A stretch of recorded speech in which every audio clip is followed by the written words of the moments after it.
Hong Kong accueille les vins du monde entier, mais il en est certains qui sont plus attendus que d'autres.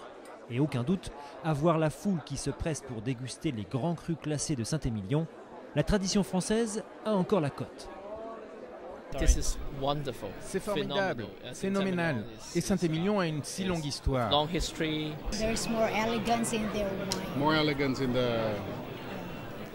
Bordeaux wines. In the Bordeaux. Hervé Lavial était déjà venu il y a 2 ans à Hong Kong faire déguster ses vins. Et pour lui, comme pour la plupart des grands châteaux bordelais, ce n'est pas par goût de l'exotisme. Il y a quelques années, il n'y avait que le marché américain, je dirais. Il y a aujourd'hui le marché de l'Est et le marché asiatique qui s'ouvrent de manière énorme. Que ce soit Macao, la Chine continentale, Hong Kong, tous les pays limitrophes se mettent à vouloir boire des grands vins de Bordeaux, mais plus forcément que des étiquettes.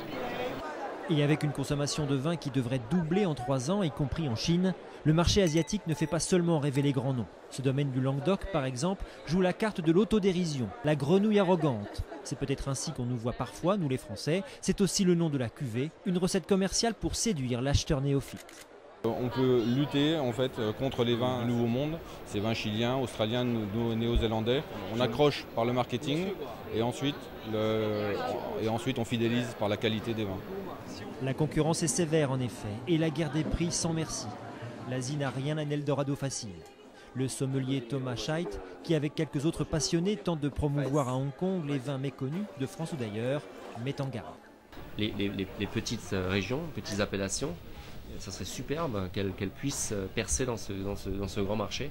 Mais là, il y a encore beaucoup de travail à faire, et surtout de notre côté. Éduquer, guider le consommateur asiatique, une étape essentielle pour que la culture du vin l'emporte face au marketing. Le combat n'est pas encore gagné.